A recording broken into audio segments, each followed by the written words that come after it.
बिस्मिल्लाहिर्रहमानिर्रहीम। अस्सलाम वालेकुम स्टूडेंट्स।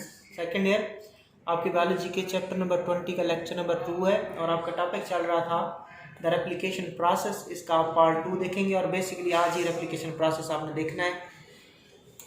स्टार्ट करते हैं। आप फीचर्स पढ़ रहे थे बच्चों, डीएनए पॉलीमरेज 3 के मुख्तलिफ फीचर्स पढ़ रहे थे आप लोग, ठीक हो गया। Another feature of DNA polymerase 3 is that it can add nucleotide only to the three end of the DNA strands. DNA polymerase 3 आपने सीखा इसके बारे में। आपने कहा DNA polymerase 3 जो है ट्रू रेप्लिकेटिंग एंजाइम है। ई कोलाई बैक्टीरिया का ट्रू रेप्लिकेशन करने वाला एंजाइम DNA polymerase 3 होता है और ये एक डाइमर है। और उसके बाद आपने जो पहला फीचर इसका पढ़ा था, आपने कहा था डीएनए पॉलीमरेज 3 ये जो रेप्लिकेशन का अमल है उसको खुद इनिशिएट नहीं कर सकता, बल्कि आरएनए प्राइमर बनता है जिसको प्राइमेज बनाता है। प्राइमेज एंजाइम होता है, वो आरएनए प्राइमर बनाता है। फिर आरएनए प्राइमर रेप्लिकेशन के अमल को शुरू करता है।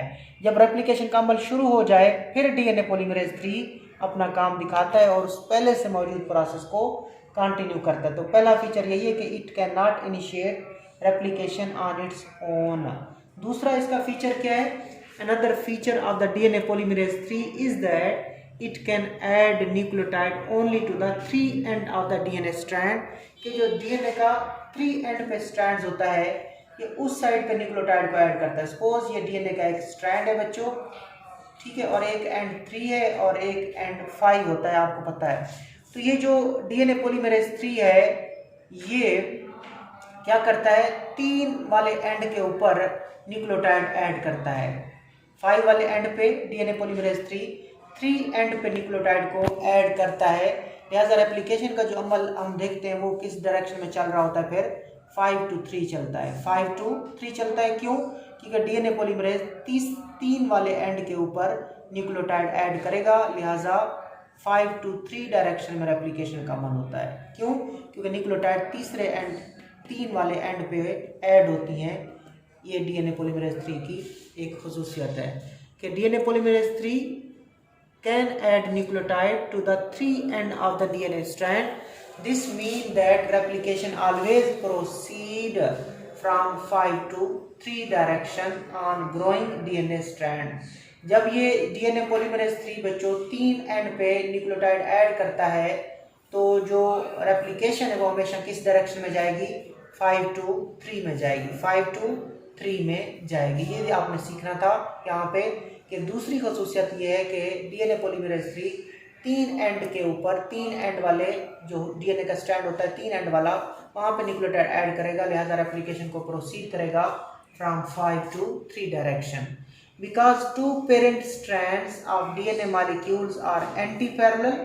आपको पता होता है कि डीएनए के जो दोनों स्ट्रैंड्स होते हैं बच्चों क्या होते हैं? एंटी पैरेलल होते हैं। एक रन करता है 5 to 3, दूसरा रन करता है 3 to 5। लिहाजा चूंकि डीएनए के दोनों धागे एंटी पैरेलल होते हैं, लिहाजा उनकी रेप्लिकेशन भी मुख्तलिफ तरीक़ों से होती है। दोनों धागे एंटी पैरेलल हैं, लिहाजा रेप्लिकेशन का प्रोसेस भी दोनों का डिफरेंट होगा।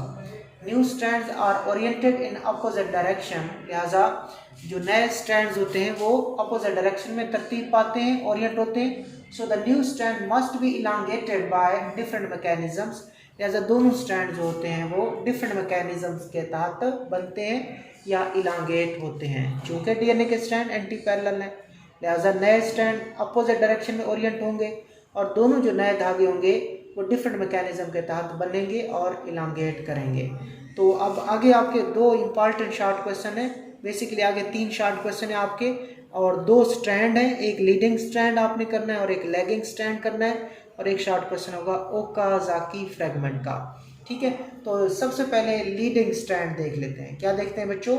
लीडिंग स्ट्रैंड बहुत ही इंपॉर्टेंट शॉर्ट क्वेश्चन है और तकरीबन अपोजिट होते हैं लीडिंग और लैगिंग स्ट्रैंड, ठीक है बच्चों। तो leading strand basically new strand है which elongate toward the replication fork. ये वो स्ट्रैंड होता है which elongate toward the replication fork. It is built up simply by adding nucleotide continuously to its growing 3 and.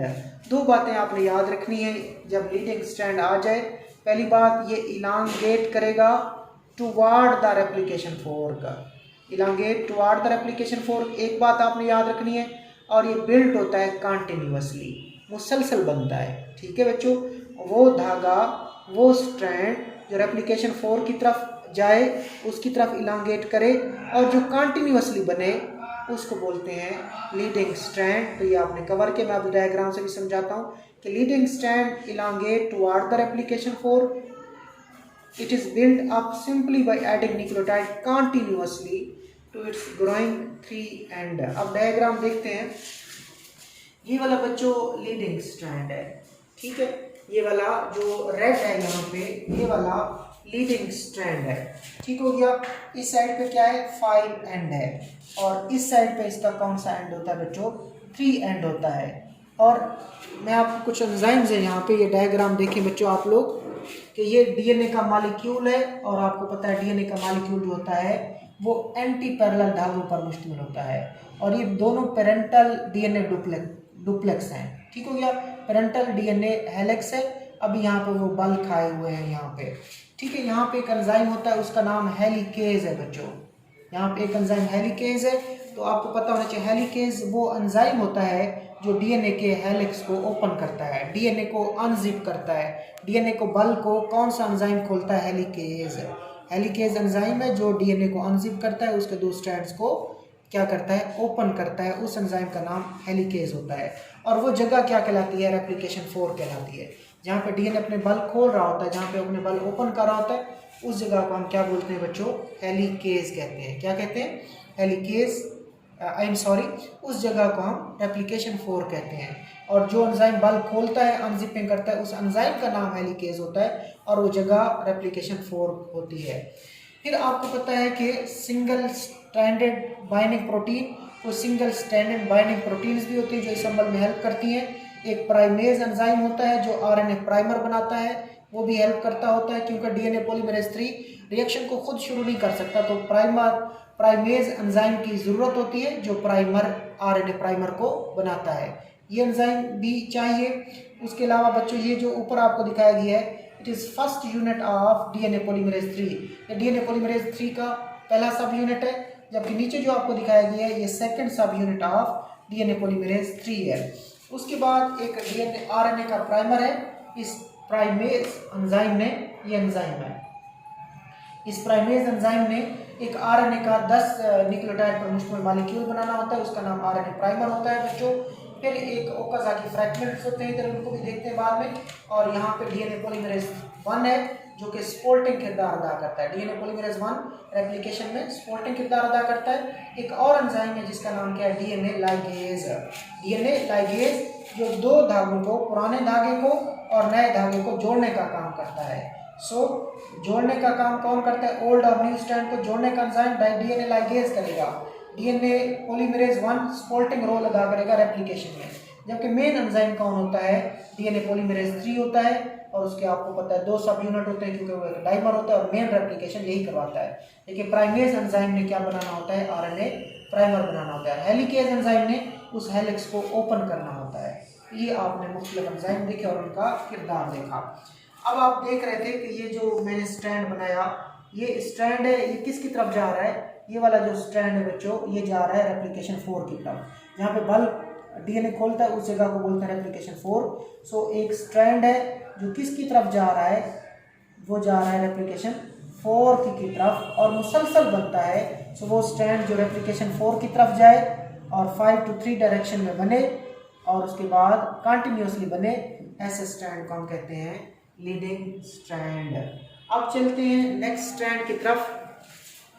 In contrast, the lagging strand which elongate away from the replication 4, जबकि इसके बरक्स जो lagging strand होता है बच्चों, वो opposite बोलना है, it elongate away from replication 4 का, और ये डिसकंटिन्यूसली बनेगा। 2 बातें जो क्लियर रखनी है, लीडिंग स्ट्रैंड के बारे में आपने कहना है कि ये it move toward the replication 4, it elongate toward the replication 4, और ये कंटिन्यूअसली बनता है। 2 बातें, toward the replication 4 continuously synthesise होता है, जबकि इसके बारे में आपने बातें रखनी है कि इट मूव अवे या it elongate away from replication 4, और दूसरा डिसकंटिन्यूअसली बनता है, और किस चीज से बनता है, ओकाजाकी फ्रेगमेंट से बनता है। तो देखते हैं इसको। So in contrast the lagging strand, दूसरे नंबर पे लैगिंग स्ट्रैंड है, which elongate away from replication 4, it is synthesized discontinuously as a series of short segment that are later connected. So ठीक है बच्चों, जो लैगिंग स्ट्रैंड है बच्चों, वो क्या करता है, वो रेप्लिकेशन फोर्क से दूर जाता है, एंड इट इज सिंथेसाइज्ड डिसकंटिन्यूअसली। तो दो लफ्ज आगे जो मैं आपको सिखा रहा था कि डिसकंटिन्यूअसली सिंथेसाइज होता है and move away from replication fork. अब these segment called Okazaki fragment.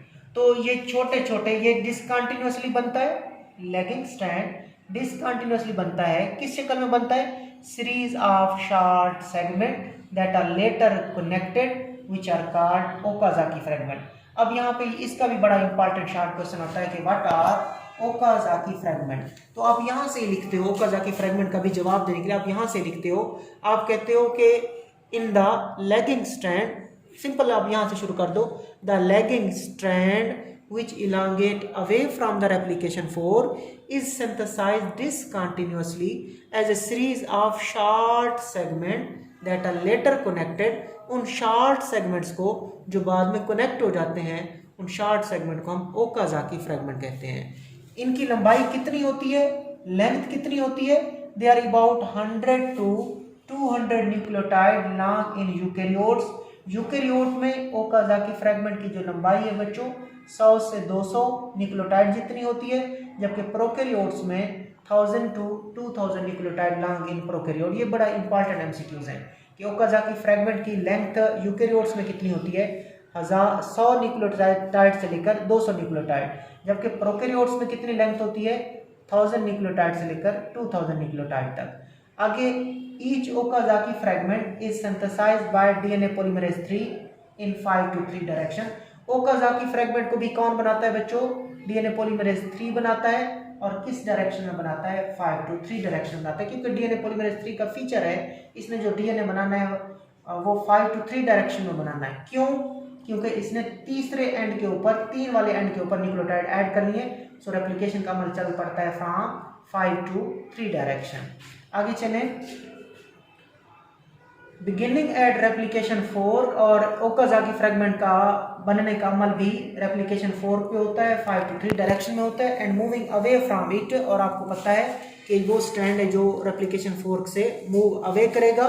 आगे, when polymerase reaches the 5 and of the lagging strand, जब वो डीएनए पॉलीमरेज 3 लैगिंग स्ट्रैंड के 5 एंड पे पहुंचेगा, another enzyme that is known as DNA ligase, उसका नाम DNA ligase होता है, वो क्या करता है, अटैच, आपको पता है गोंद का काम करता है, गम का काम करता है, ओल्ड और न्यू स्ट्रैंड को मिला देता है।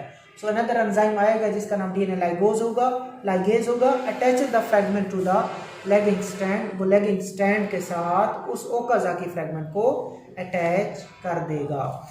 डीएनए, आगे यहाँ पे डायग्राम से मैं आपको समझा देता हूँ कि ये जो दूसरा स्ट्रैंड है, it is moving away from replication 4। ये वाला जो स्ट्रैंड है इसको लैगिंग स्ट्रैंड कहते हैं।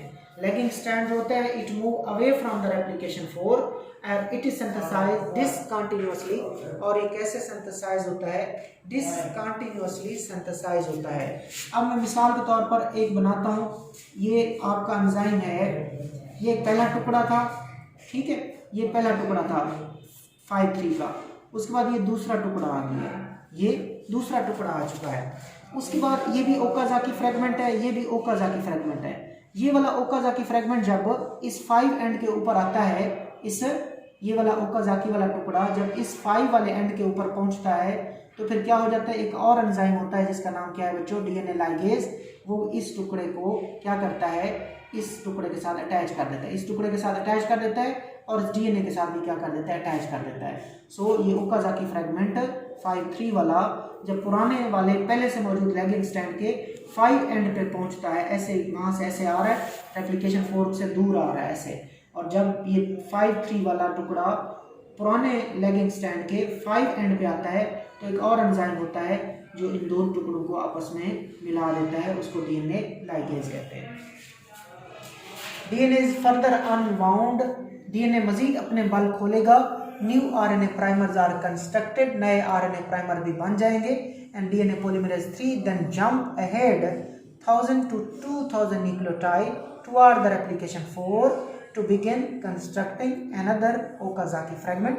तो उसने ये आपको बता दिया कि ये दो पहले एक टुकड़ा मौजूद था, लेकिन स्टैंड था जो रेप्लिकेशन 4 से दूर जा रहा था, उसको ये नया टुकड़ा जब यहाँ पहुंचा 5 एंड पे तो दोनों टुकड़े मिल गए और उसके बाद डीएनए लाइगेज ने उनको मिला दिया। उसके बाद क्या होगा, यहाँ पे हेलिकेज डीएनए के मजीद बल खोलेगा और उसके बाद फिर ये जो आपका डीएनए पॉलीमरेज 3 है ये यहाँ से काम करने के बाद जंप लगाएगा। कितना जंप लगाएगा? 1000 to 2000 न्यूक्लियोटाइड जितना जंप लगाएगा, किसमें? प्रोकैरियोट में। और 100 to 200 जंप लगाएगा न्यूक्लियोटाइड जितना यूकैरियोट में, वो आप पहले पढ़ चुके हो।